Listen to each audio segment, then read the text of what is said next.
Атамекен Академия. Амамсың көрермен.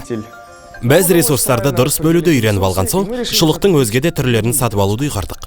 Бір қызығы, біздің де саудамыз алға жүре бастады. Ол рас. Бірақ сен байқадың ба, біздің жалғыз мүйіз бен бургер бейнеленген шұлықтарымыз сатылмай жатыр. Солай. Түсінбей тұрмын. Олар да әйбат сәнді емес пе? Ол рас. Ендеше ойланып көрейікші. Біз сұраныс пен ұсыныс туралы оқыдық қой.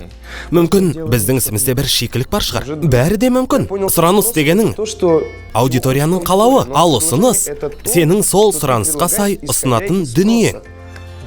Ал сен сұраныс заңы деген ұғым барын білесің бе? Ол дегенің, егер тауардың бағасы қымбаттаса, оған деген сұраныс азаят деген сөз емес пе?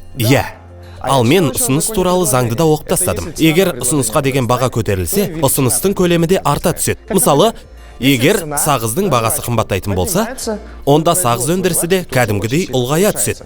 Ал сен ұсынысқа әсер ететін факторлар туралы біле алдың ба? Білетін сияқтымын, бірақ мен дотация мен салық факторы дегенді онша түсінбедім. Мен де түсіне алмадым. Ендеше 4-ші сабақтың тақырыбы сұраныс пен ұсыныс болсын. Жақсы, жарайды. Атамекен Академия.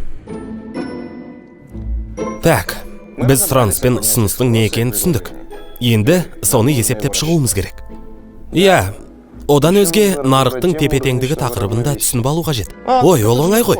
Нарықтық тепе-теңдік дегенің қойылған баға өндірушіні де, тұтынушыны да қанағаттандыратын кезде орнайды. Ол кезде былай болады. Сұраныс пен ұсыныстың кестесі қиылысады. Ал сен сұраныс пен ұсыныстың икемділігі деген не екенін білесің бе? Ол туралы мен көп оқыдым. Бұл нарықтың ішкі және сыртқы негізгі факторларына бейімделу процесі. Тым қиын екен. Мысал келтіресің бе? Мүмкін спикерден сұрап көреміз. Сұрасақ сұрайық. Атамекен Академия. Қайырлы күн, құрметті достар, менің атым Аскар Валина. Мен Швейцарияның Женева бизнес-скул университетінің Қазақстандағы филиалының директорымын. Біздің университет Қазақстанда жұмыс істеп жүрген кәсіби мамандарға магистратура мен докторантура бағдарламаларын оқытады. Бүгін маған ісін енді бастаған екі кәсіпкер Жаубасар мен Данияр хабарласты. Әрине, мен оларға жоқ дей алмадым. Сұраныстың туындауына бірнеше факторлар әсер етеді. Бірінші және ең маңыздысы бұл мүлдем шешілмеген проблемалар, немесе шешімі тым қиын, өте қымбат немесе аса баяу шешілетін проблемалардың болуы. Мынадай мысал келтірейік. Астана мен Ақтаудың арасында Атырау қаласы арқылы ұшып баратын ұшақ жүреді делік. Егер әуе компаниясы Ақтау арқылы ұшуға билет алушының көп екенін, олардың ұзақ ұшып, орын ауыстырып жүруден шаршайтынын байқаса, олар жаңа рейс шығарады. Астана Ақтау деген. Бұл жолаушы үшін мейлінше жылдам, барынша тиімді, әрі қолайлы рейс болатыны сөзсіз. Екінші фактор бұл потенциалды тұтынушылардың өз проблемасын шешу үшін төлеуге дайын бағасы. Егер сіз бір шешім ойлап тауып, бірақ ол өте қымбат немесе оған қажетті ресурстарды қалта көтермейтін болса, онда сіздің шешіміңізге сұраныс болмайды. Үшінші фактор бұл әрине маусымдық сатылым. Жаңа жыл қарсаңында шырша ойыншықтары мен мандаринге сұраныс жаз мезгіліне қарағанда өте көп болады, және сатуға кіріспестен бұрын осыны ескерген жөн. Ұсынысқа әрине бірінші кезекте нақты шешімдер әсер етеді. Яғни қолда бар ресурстармен қаншалықты сапалы дүние ұсына алатыныңызға байланысты. Екінші маңызды аспект тағы да сол баяғы баға. Сатушының өз өнімін немесе белгілі бір шешімін тұтынушыға ұсынарда қоятын бағасы. Нарықтық тепе-теңдік дегеніміз бұл сатушы өз өнімін немесе қызметін тұтынушыға сол бағаға сатуға риза, ал тұтынушы өз кезегінде сол бағаға сатып алуға дайын. Яғни сұраныс ұсынысқа сай келіп тұр. Бұл әрине нарықтың мінсіз қалпы, және бұған кез келген қол жеткізе алмайды. Әдетте сатушылар өз өнімін тым қымбатқа сатқысы келіп ұмтылса, сатып алушылар мейлінше арзан бағаға алуға тырысады. Біз нарықтық тепе-теңдік жайлы айтқан кезде мынадай ұғымдарды кездестіреміз. Олар профицит пен дефицит. Профицит кезінде нарықта тауар көп, бірақ оны сатып алушылар жетіспей тұрады. Мысалы, жазды күні қыстық киім сату профицит. Мұндай жағдайда сатушылар не істейді? Олар жеңілдіктер мен жаппай сату механизмін қолданады. Сіз қыстық киімдерді жазда арзан бағаға сатып ала аласыз.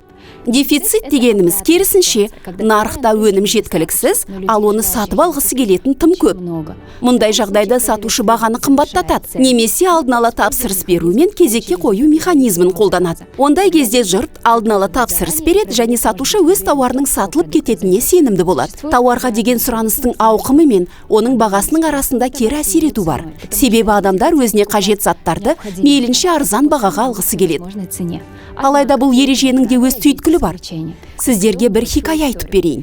Жағалаудағы бір қаланың зергерлік дүкенінде көгілдір ақықтан жасалған әшекей бұйымдар сатылмай қалғасын, дүкен иесі сатушыға тауарды 50% жеңілдікпен сат деп нұсқау береді. Сатушы бастығының сөзін қате түсініп қалып, тауардың бағасын 2 есе қымбаттатып қояды. Соның ертеңіне барлық бұйымдар сатылып кетеді. Былай қарасаң парадокс болып көрінуі мүмкін, бірақ мұнда мынадай психологиялық аспект бар. Кейде біздер тауардың бағасы неғұрлым қымбат болса, сапасы да соғұрлым жоғары болады деп ойлаймыз. Соны алуға бейім тұрамыз. Сондықтан мұндай ережелер мен ерекшеліктерді ұмытпаған абзал. Міне, біз сұраныстың икемділігі туралы сұраққа да келіп жеттік. Тауардың икемдігі және икемсіз сұранысқа түрлері болады. Бұл нені білдіреді? Егер тауардың бағасын өзгерткен кезде, оған деген сұраныс айтарлықтай өзгерсе, онда ол икемді сұраныс. Кері жағдайда икемсіз сұраныс болмақ. Сіздерге қарапайым мысал келтірейін. Картоп, нан, электр қуаты, газдың бағасы көтерілгенмен, сіз оларды тұтынудан бас тартпайсыз. Яғни бұл өнімдер икемсіз сұранысқа ие, ал сұраныстың икемділігі осыған керісінше болады. Бұл жерде өнім қымбаттаған кезде, оған деген сұраныс төмендеп кетеді. Бұған әшекей бұйымдарын, жиһаздар мен киімдерді және тағы басқа заттарды жатқызуға болады. Яғни тауар сіз үшін тым қымбат болып кетсе, сіз оның арзандау түрін таңдауға көшесіз. Жалпы оған сұраныс бар ма, жоқ па? Сіздегі тауар не қызметке деген сұраныстың қаншалықты икемді екенін білу үшін тест өткізіп сауалнама жүргізуіңізге болады. Келесі сабақтарда көріскенше.